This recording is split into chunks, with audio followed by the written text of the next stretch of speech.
Good evening everyone, welcome back to our channel. आज मैं आपके साथ डिस्कस करूंगी chemical properties of alkaline earth metals. और यहाँ पर जो हम केमिकल प्रॉपर्टी डिस्कस करेंगे अल्कलाइन अर्थ मेटल की, वो होगी एक्शन विद नाइट्रोजन।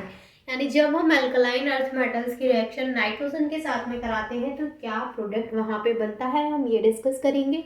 और अल्कलाइन अर्थ मेटल्स हम ग्रुप 2 के एलिमेंट्स को बोलते हैं, as I have already discussed with you. तो यहाँ पर जो मैंने एलिमेंट्स लिख रखे हैं, beryllium, magnesium, calcium, strontium, barium and radium, ये जो यहाँ मैंने एलिमेंट्स लिखे हैं वो हमारे ग्रुप 2 के एलिमेंट्स हैं और इन्हीं की हम रिएक्शन कराएंगे नाइट्रोजन के साथ में। तो देखिए, जो हमारी केमिकल प्रॉपर्टी रहेगी वो है एक्शन विद नाइट्रोजन।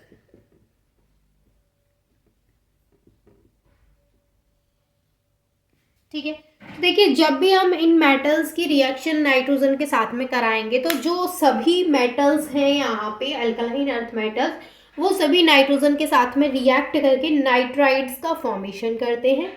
यानी यहाँ पर नाइट्राइड्स फॉर्म होंगे, फॉर्म नाइट्राइड्स। और ये जो नाइट्राइड्स फॉर्म होंगे वो M3N2 टाइप के होंगे। यानी यहाँ पे 3 मेटल और 2 नाइट्रोजन के यहाँ पे एटम्स होंगे। ठीक है, तो यहाँ पर इस टाइप का हमें प्रोडक्ट मिलेगा M3N2 टाइप का। तो यहाँ पे एक हम जनरल रिएक्शन देख लेते हैं पहले, फिर हम इसके एग्जांपल लेंगे। तो जनरल रिएक्शन क्या है कि 3 हमारे वहाँ पे मेटल्स के जो भी मेटल है वो यूज होंगे और 2 वहाँ पे नाइट्रोजन के एटम्स यूज होंगे। तो 2 नाइट्रोजन यानी N2। तो तब जाके जो प्रोडक्ट बनेगा वो होगा M3N2 टाइप का नाइट्राइड। ये बन गया यहाँ पे नाइट्राइड। अब हमने यहाँ पे जो मेटल लिया है उस मेटल की जगह पे हम क्या लेंगे, कोई भी यहाँ पे रख सकते हैं। तो जैसे मान लीजिए हमने यहाँ पे रख लिए, हमने रख लिया यहाँ पे बेरिलियम। बेरिलियम कितना लेना है, 3, और उसको हमने रिएक्ट कराया N2 के साथ में। तो यहाँ पे बनेगा Be3N2।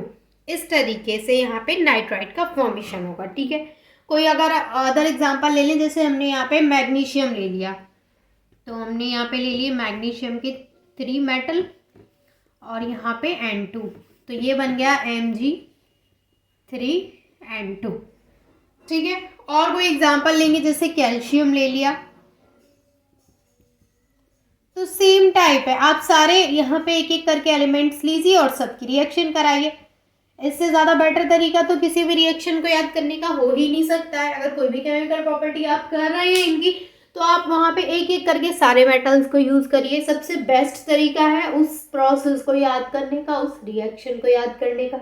जितने ज़्यादा एग्जाम्पल्स हम करेंगे उतनी ज़्यादा अच्छे से प्रैक्टिस होगी, उतनी ज़्यादा चीज़ें माइंड में सेट हो जाएंगी कि कौन सी रिएक्शन किस तरीके से हुई है। तो यहाँ पर सबसे पहली चीज़ के सारे मेटल्स रिएक्ट करते हैं नाइट्रोजन के साथ में, जो अल्कलाइन अर्थ मेटल्स होते हैं। और जो नाइट्राइड्स बना रहे हैं वो M3 टाइप के नाइट्राइड्स बना रहे हैं। और यहाँ पर एक और इम्पॉर्टेंट चीज़ है कि यहाँ पे जो हाइड्राइड्स बन रहे हैं, अगर यहाँ पे जो हाइड्राइड्स बन रहे हैं, अगर हम उनको वाटर के साथ में रिएक्ट कराते हैं तो यहाँ से इवोल्यूशन ऑफ अमोनिया होता है। यानी अमोनिया का फिर क्या होगा, इवोल्यूशन होगा, अमोनिया बाहर निकलेगा। किस तरीके से, चलिए करा के देख लेते हैं। तो ये होगी कुछ एक्स्ट्रा चीज़ें, जैसे अभी हमने ये देखा, मैं आगे ऊपर का यहाँ से रेज कर देती हूँ, आपने स्क्रीनशॉट ले लिया होगा। ठीक है, अब देखिए यहाँ पे जैसे मैंने बोला कि जो भी हमारे पास है, जैसे ये हमें यहाँ पे नाइट्राइड मिला है, अगर हम यहाँ पे इस नाइट्राइड को रिएक्ट करा दें वाटर के साथ में, तो मैंने जैसे ले लिया यहाँ पे मैंने ले लिया Mg3N2, इसको हमने रिएक्ट करा दिया वाटर के साथ में, और यहाँ पे हम 6 मॉलिक्यूल्स लेंगे वाटर के। तो यहाँ पे क्या फॉर्म होगा, 3MgOH का होल ट्वाइस। ठीक है, और इसके अलावा यहाँ पे NH3 बाहर निकलेगी, 2 मॉलिक्यूल्स ऑफ NH3। तो ये हो गया यहाँ पे evolution of NH3, evolution of ammonia.